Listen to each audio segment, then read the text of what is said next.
Hello, everyone. My name is Paul Thompson. I'm going to give you a brief update from the Artificial Intelligence for Alzheimer's Disease Consortium, or AI4AD. So AI4AD is one of 8 active AI and machine learning grants that have been supported by the NIA. You can see the other multiple PIs of the award here: Christos Stavratsikos, Heng Huang, Andy Sakin, and Li Shen. And also, there's a huge array of activity across 12 sites in the US, contributing to different parts of the project that I'll describe. So AI4AD works very actively with the other AI and machine learning awardees. There's been a newly funded one-year supplement that we're very grateful for on benchmarking and comparing AD-related AI methods across sites on a standardized data set. Last year, the External Advisory Board requested that the awardees work more with each other. And to do that, we're going to be benchmarking AI methods to predict future clinical decline from neuroimaging with a standardized MRI dataset, ADNI, NAC, and YCAP datasets. And also, we're going to be working on discovering genomic markers associated with AD-relevant neuroimaging biomarkers. And from this, we'll produce a ranked list of algorithms that are benchmarked on the same data. And the 2 other awards that we'll be working with are shown there. AI4AD has a very active partnership with many components of the Alzheimer's disease sequencing project, the ADSP. We lead and coordinate global brain MRI GWAS, or genome-wide association studies, with the CHARGE consortium. We contribute AI-based image harmonization methods to the Phenotype Harmonization Consortium, and we also benefit from their harmonized imaging and cognitive and neuropath data. And also, there's active connections with the Functional Genomics Consortium. Gyunga Chun in our project is working on genome-guided drug repositioning with Julia TCW, working with human iPSC models to look at drug effects. We also have 2 key themes in our project. We'll focus on the first today, because this talk is going to be about imaging and biomarkers. We'll talk about AI applied to neuroimaging clinical data to analyze disease processes in the brain. One of the applications is dementia subtyping, using AI to help classify dementia and identify subtypes and stages, and even to disentangle the component processes that are going on. Now, if we do this, we should be able to predict clinical decline better, including decline in specific cognitive domains, and also identify prognostic subgroups, groups of people who are more or less likely to decline cognitively. This subtyping should also refine the genetic analysis of the component processes that co-occur with Alzheimer's disease and other dementias. Now, there are many other activities going on in AI4AD, particularly in whole genome analysis and drug-gene interactions. I'll tell you about one of these at the end, where Dr. Gyunga Chun is testing genome-guided candidate drugs to understand their effects in iPSC-derived astrocytes.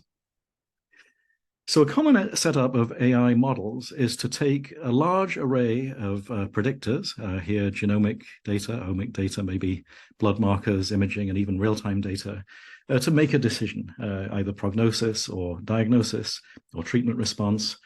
And there are 2 reasons to do this. One is, if you actually want to make the decision, for example, to identify fast tau progressors, people who have tau accumulation in the brain, to enroll them in a drug trial. Or you might want to discover new predictors in the genome or in other biomarker data sets that can help you in making these decisions. And if they increase risk, they can become treatment targets. Now, deep learning methods are a type of AI method. They include convolutional neural networks, generative adversarial networks, transformers, and latent diffusion models. And these can be specially adapted for handling images or genomic sequences. Let's say we wanted to build a computer vision system that recognized a person. This is a person called Sarah.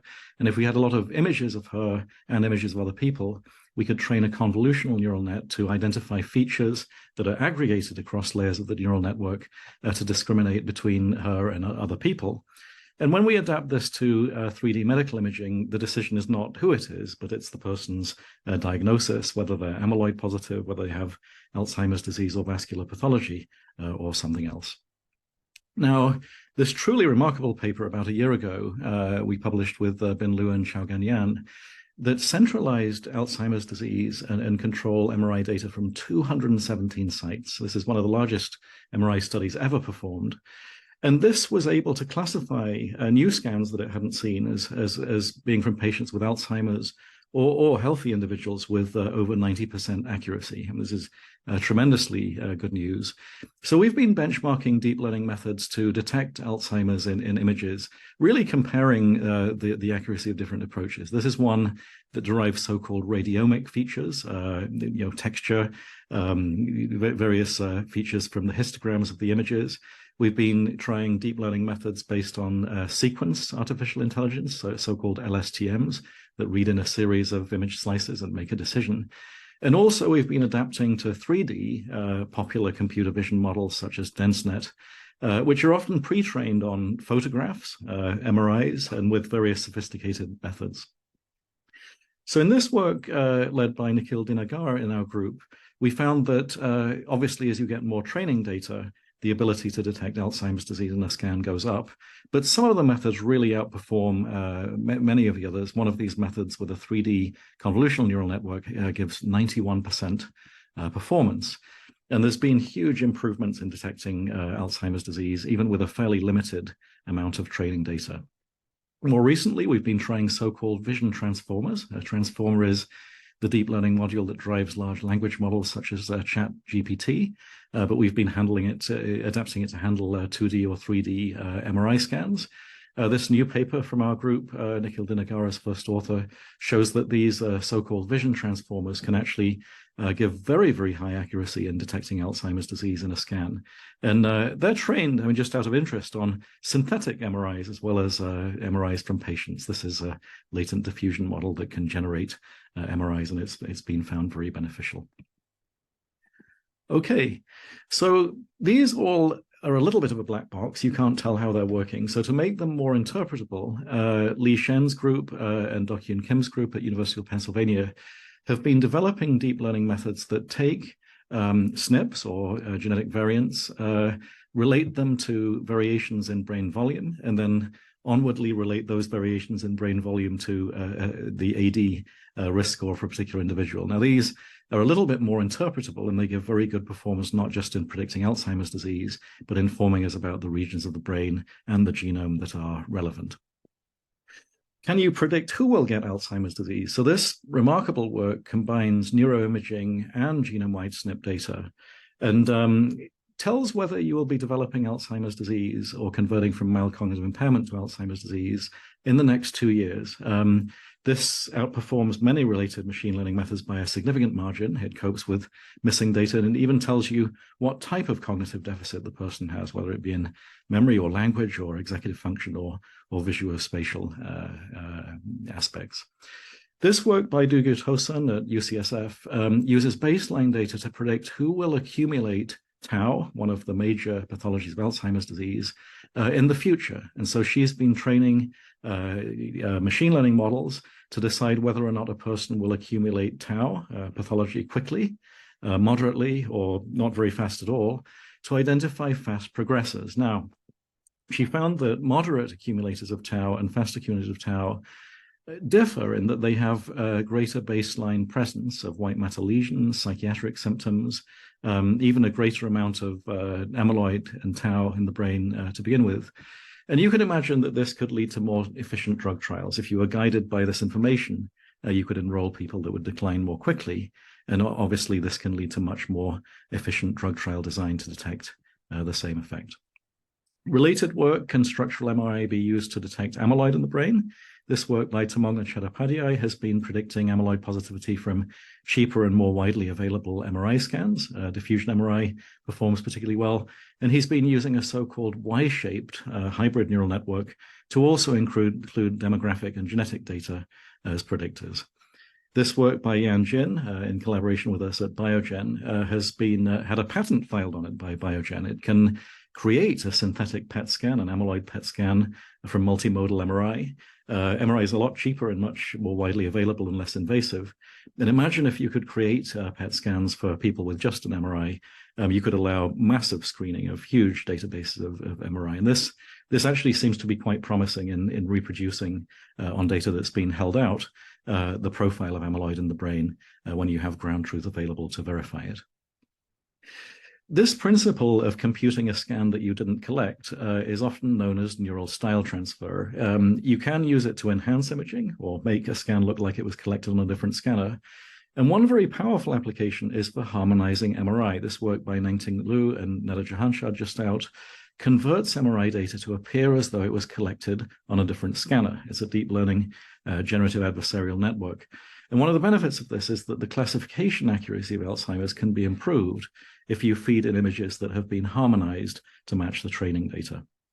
Now, how is all of this neuroimaging AI relevant for genetic target discovery and drug discovery in Alzheimer's disease? Well, this work by Taiho Zhou and Andy Sakin in Indiana asked the following question. It said, where is it in a tau PET scan that the accumulation of tau is particularly pertinent to deciding whether someone has Alzheimer's disease? Now, these signatures that are learned by a neural network can then be ranked in future people and genetically screened to find genomic markers that promote the accumulation of tau. One such approach, the sliding window association test, uses a CNN, that same convolutional neural network that we saw applied so successfully to images. And Taiho Zhou's method slides along the genome and finds particularly predictive signatures in the genome for diagnosing Alzheimer's disease. And compared to standard univariate methods such as PLINK, it's very effective in finding novel signatures that hadn't been anticipated before. This can also be extended using a transformer module. Attention-based deep learning can detect genetic motifs linked to Alzheimer's. The difference here is that attention allows the aggregation of information across the genome when you're trying to make a prediction of Alzheimer's disease. So we'll be benchmarking these and other genomic discovery methods as part of our one-year supplement to work with the other AI and machine learning awardees. And one of the nice things is this provides interpretable maps of the genome in terms of which features it's been seeing and aggregating to make a decision.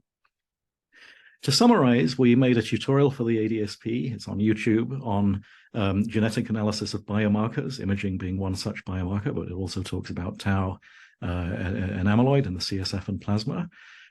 We also led genome-wide association studies that discovered in the last year loci in the genome associated with faster brain tissue loss. So this particular paper in Nature Neuroscience last year finds 15 markers in the genome, common variants that are associated with the speed of brain aging. Of course, these are very attractive drug targets for the future. Another paper under review at Nature Genetics, which we co-led with Enigma and the Charge Consortium, discovered 51 genomic loci that are associated with hippocampal volume, a very well-known biomarker of AD. And we're now looking up the overlap with the loci in the famous AD GWAS by Brian Kunkel to see which markers exert their effect on AD through promoting hippocampal atrophy. ApoE4 was discovered to shift hippocampal volume negatively in an age-dependent way.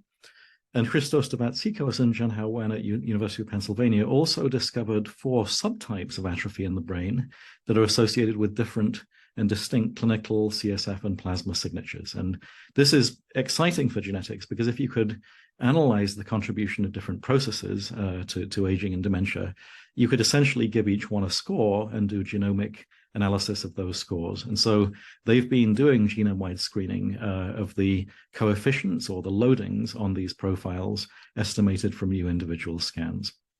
They also suggest that there's an early profile of atrophy, very diffuse, in the brain that is promoted by genomic markers related to hormonal, cardiovascular, and immune processes, and also a subsequent progression that is more focused on the medial temporal lobe, that is more promoted by genes that influence tau and amyloid deposition in the brain.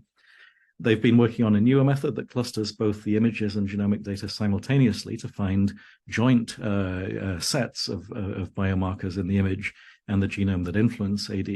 And they've been adding these to predictive models, obviously using the imaging subphenotypes, and all of the available plasma and genomic markers helps you to predict who will decline, as is valuable for clinical trial stratification. So last of all, can any of this be used to find drug treatments that counteract the decline? So Gyunga Chun has been working with Christos Davatzikos to identify novel polygenic risk scores that are associated with faster decline. And she has found that if you look for genomic markers that are particularly expressed in certain types of cells, in astrocytes or oligodendrocytes, they have particular patterns of action in the brain. This is work with Priya Rajagopalan at USC, where she's mapped a microglial polygenic risk score into the brain and associated a certain pattern of atrophy with it. And here's another one where a certain pattern of atrophy is linked with a different module. Then Gyunga-Chun has been working with Julia TCW in the Functional Genomics Consortium to literally apply repurposed drugs that counteract the implicated pathways in these genetic modules. And this is very important and novel work that gives a novel translational aspect to this gene discovery work. Last of all, the tools I discussed have been presented at over 20 symposia, workshops, and panels in the last year, notably the ones that are listed here. And some final questions we'd like to ask: are there any additional AI questions that we should be focusing on, such as predicting anti-amyloid treatment response, or so-called ARIA, a treatment side effect of anti-amyloid drugs? And secondly, are there any public data sets that can be used to answer these questions? Thank you for your time. We really appreciate your support.